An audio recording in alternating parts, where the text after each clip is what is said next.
the first question is, how do inmates have sex with female guards or the females that work within these correctional facilities? How does that happen? Do you have any feedback or input on that? We all know, right? There's a term, a very popular term for people out here. It's called work wife or work husband. Yes. Right? Because being in the workforce, you end up spending a lot of your time with someone else. That's not your spouse. That's not the person that you live in your house with. It's true. The same thing. So here you have a woman who is spending a lot of her time in a lot of these offices, and be doing doubles. Yeah. So they doing 16 hours each day. It's only 24 hours in a day. Yeah. They're doing 16 of those 24 hours with you. Mm-hmm. You know what I'm saying? So it's just it's just time and opportunity. Yeah. And let's be frank. A lot of men in there, good-looking brothers, dudes work out, dudes in shape. I don't know if you remember that commercial when Homeboy was on the horse. He said, "Look at your man, now look at me," or something like that.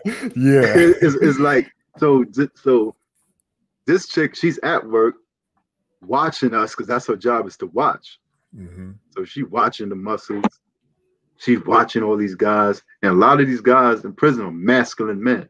And there's not a lot of masculine men out here. Dudes are feminine, but so women are drawn to that masculine energy. It's just natural. It's definitely natural. And in my opinion, how guys usually have sex with these guards is, like you said, they're putting in these hours, 16 hours, 12 hours a day. And a lot of these guys, a lot of these prisoners work in close proximity with these correctional officers. So it's like you build a rapport with this woman every day. You work close with her. And for you to have sex with her, you have to build a rapport. It starts off, you build a rapport, y'all get cool. Then you start with the jokes. Then it starts with the jokes. Then it starts with the indirect flirting. It starts like that. So it's not a direct flirt where she might get offended and be like, you know what? I'm going to write you up. And we should really talk about that, because that's a very good point. Yeah. Right? The first stage is always the hardest stage, because it's like a threshold that you have to walk very careful. Because like you just said, it has to be indirect or light, because you could get in trouble. You could catch an infraction.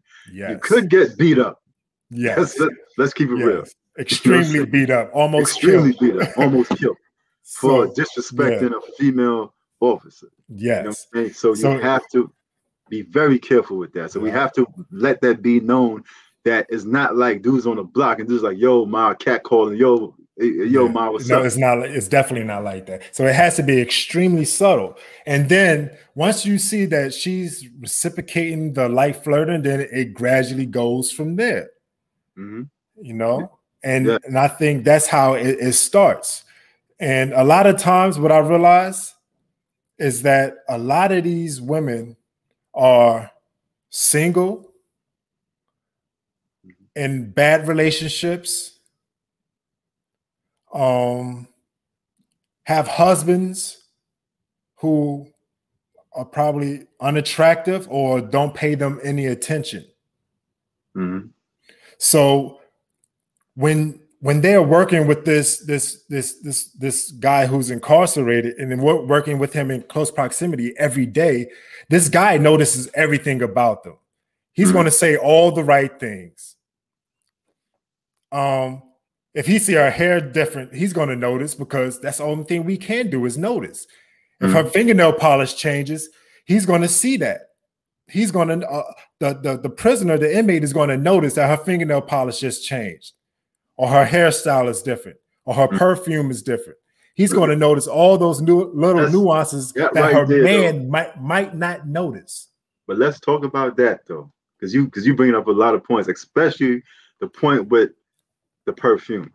Now, according to the laws and guidelines, according to the employer's manual, because I had one of those inside my cell on the low, you know what I'm saying?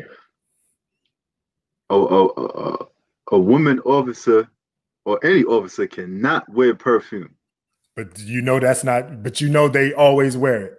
They always wear. You can smell a chick coming from all the way down the corridor. Yes. And the whole hallway smell like her. Yes. So we got a whole bunch of guys online going to eat, going to the mess hall, and then a woman will pass by and leave her scent just mingling in the whole air.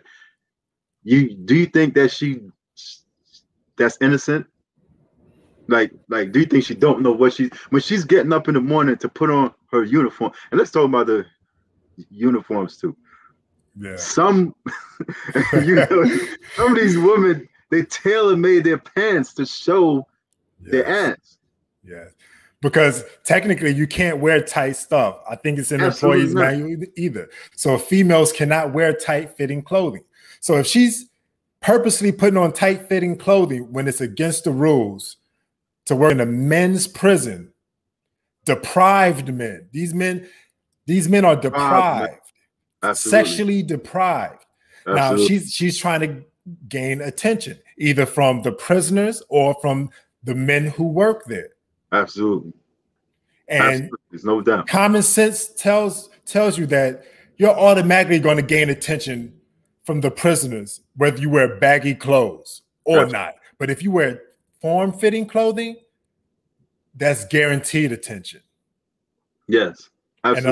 And a lot of these females who work within these correctional facilities like the attention that they get, but don't want to acknowledge that they like the attention. It's no difference than the woman out here. When a woman leave her house, she look in the mirror twice over. She knows what she's wearing. You know what she's wearing. And then when she passed that construction site and these guys catcall, she'll pretend like she don't like it. Yeah. I mean, we came out in the time of Me Too and all that stuff, hashtags and all that stuff. Yes. And let me make something clear, because I don't want to sound like a chauvinist or anything of that nature. I got 2 daughters, but I have to keep it real. I have to speak my mind. I tell this to my daughters too, because what I've realized is that, first of all, women are very empowered now, which is a great thing. Great thing. Very great. Women that I have dated since I came home, I've dated numerous women making 6 figures a year on the regular, right? So not only are they empowered, they actually able to take care of themselves. The wage gap is very small. And they're like, boss bitches, pardon me. But that's what they call themselves, you know what I'm saying? And they are. And they doing their thing. And I'm very happy for that. Now with that, right, what I've noticed though, and that turned me off, was that they only like to use their empowerment when it benefits them in certain aspects, meaning they want to have the right to wear what they want to wear, right? Without any repercussions that come with wearing certain things. Whatever, right? I understand what you're saying. But you have to admit, if you wear certain things, right, you're going to get attention. You're going to get certain type of attention. When you get the attention, don't then get upset. And try to be like,